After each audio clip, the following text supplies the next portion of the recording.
శ్రీమాత్రే నమః. నా సౌందర్యలహరి ప్రపంచానికి స్వాగతం అండి.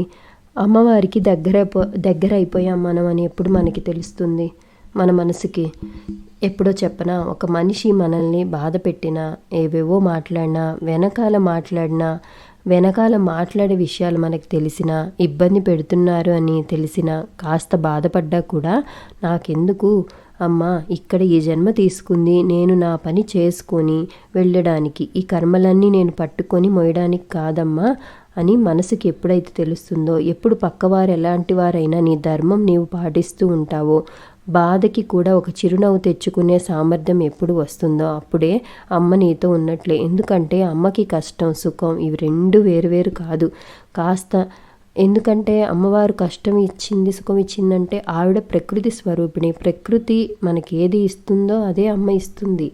అది కష్టం కావచ్చు కొంతకాలం, అది సుఖం కావచ్చు కొంతకాలం, రెండింటినీ సరిసమానంగా తీసుకొని ఆవిడికి దగ్గర అవుతూ ఉండాలి. కష్టాన్నైతే సుఖాన్నైతే ఎంత అప్పులో చూడమో కష్టాన్ని కూడా అంత పీక్ స్టేజ్కి ఏం తీసుకెళ్ళదు కదా ఆవిడ చక్కగా ఏదన్నా చిన్న కష్టంలాగానే తీసేస్తారు. నేను నమ్మింది ఫాలో అయ్యేది అదే నా జీవితంలో. ఆవిడ ఒక్కటే అనుకుంటారు, కాస్త నన్ను నమ్మి నా వైపు చూస్తే నేను చక్కగా తీసేస్తాను కదా కష్టాన్ని. నా వైపు అసలు చూడరు వీళ్ళు. ఆ చూపుని పట్టుకుంటే చాలు, మనం పట్టుకోలేనంత ప్రేమ కూడా ఆవిడ ఇచ్చేస్తుంది. మనం కూడా గ్రహించాలి కూడా. నాకు సంతోషం వచ్చినా కోపం వచ్చినా నేను చేసేది ఏంటో తెలుసా? అమ్మ దగ్గరికి వెళ్ళి కళ్ళలోకి చూసి కాసేపు నవ్వుకొని, నాకెందుకమ్మా ఇవన్నీ అని బయటకు వచ్చి నా పని నేను చేసుకుంటా. నేను ఒకటే అనుకుంటా, అమ్మ నీ పాదాల కిందకి అన్నీ పెట్టేస్తున్నా అమ్మా అని. ఇంకా అంతకన్నా పరిజ్ఞానం ఏమి కావాలి ఈ జన్మకి అని నా మనసుకి అర్థమైపోతుంది. శ్రీమాత్రే నమః. అమ్మకి ఏదొచ్చినా సరే అమ్మవారికి దగ్గర అవ్వండి. అమ్మవారి మాటల్లో అమ్మవారి ధ్యానంలో ఉండండి.